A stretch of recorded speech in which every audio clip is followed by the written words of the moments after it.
So how can you energise your entire workforce? I think that's a question that a lot of us really struggle with, and we feel that there are some really key aspects that can make a radical difference and help you do this. I love the quote from Stephen Covey. He said, "Motivation is a fire from within. If someone else tries to light that fire under you, chances are it will burn very briefly." And in terms of energising your whole organisation, we think the key is actually helping unlock people's motivation. But the beauty of that is that the motivation is down to the individual themselves. It's not about the organisation needing to do things specifically, it's about managers and the individuals themselves understanding what are their own inner drivers and then knowing what they themselves can do about it. Motivation is energy, and essentially our motivators are our inner drivers, and it's our inner drivers that come right down from deep inside us that determine how we feel, how we act, and the results that we get in our businesses. And there are real business benefits to having a motivated workforce. Highly engaged employees are 50% more likely to achieve their performance targets if they're engaged and motivated. But also, the best companies at really engaging and motivating staff achieve 4.5 times the revenue growth. So there are real bottom line benefits to energising your workforce. And what I want to talk to you about is motivational maps. And what we can do and what you can do is work individually with every single person in your business and get them to do a motivational map, which is a 15-minute online tool where they can actually assess what it is that motivates them. But the map also works out how motivated that person is. So you get a percentage motivation for every single person in your organisation, as well as their top and bottom motivators. But what's even more fascinating is you can build team maps. So you can look at every single team in your organisation and overall how motivated is that team against another team. But importantly, what are the drivers of that team versus that team? So what are the drivers of the finance team versus the drivers of sales or marketing or the customer facing staff? What's important to them? And very importantly, what's not important to them and what can demotivate them?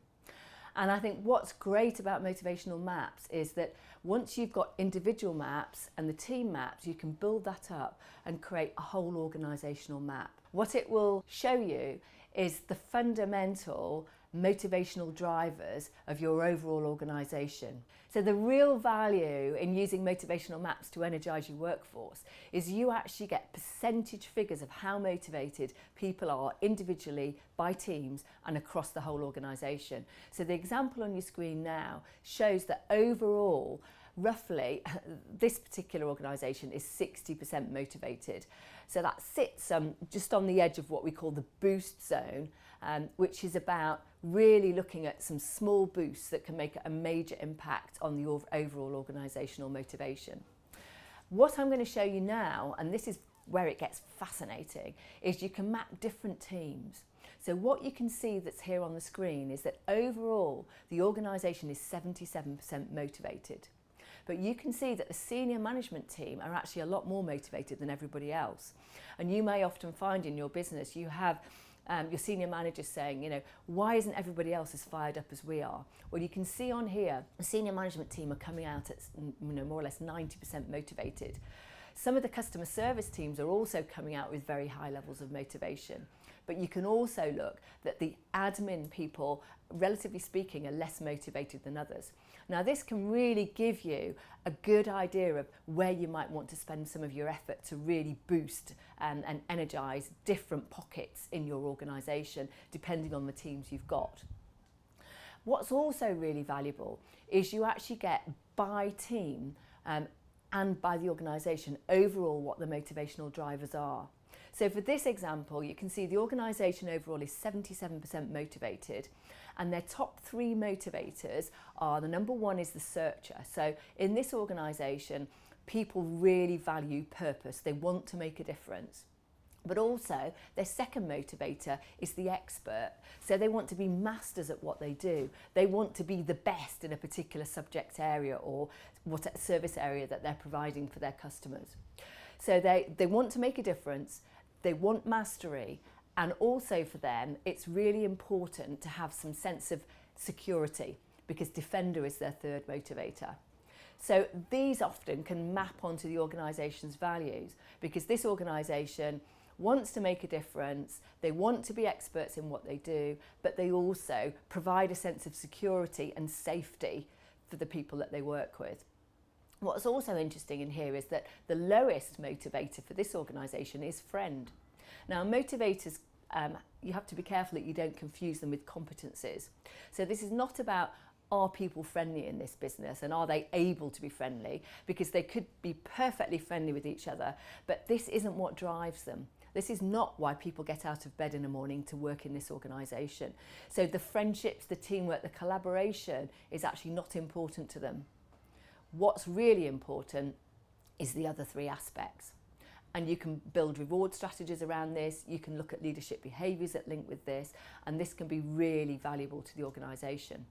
What's also interesting is if we stay with the same organisation and we actually look at the leadership team and what's important to them, you'll see that the leadership team has similar drivers to the overall organisation, which you would expect, because let's face it, as we know, lots of leadership teams, they're the ones that really cast the shadow and create the culture in your business. But the value, if you're working with your leadership team, is to see the differences between the overall organisation's motivation and your leadership team's motivation. Now, in this example, the leadership team share the same two drivers as the organisation. So they have a searcher driver as number two, so they want to make a difference, and they also have the expert, so they want to be masters at what they do. But the real difference here is that in the senior management team, their top driver is not reflected in the rest of the organisation. Their top driver is spirit. So as members of the senior management team, they love autonomy, they like to be free spirits, they like to have independence. And so the way they'll lead the business may well be quite different and potentially at odds with some of the ways that people actually want to be led in that business. Because remember, in the organisational profile, the third most important driver for them was security.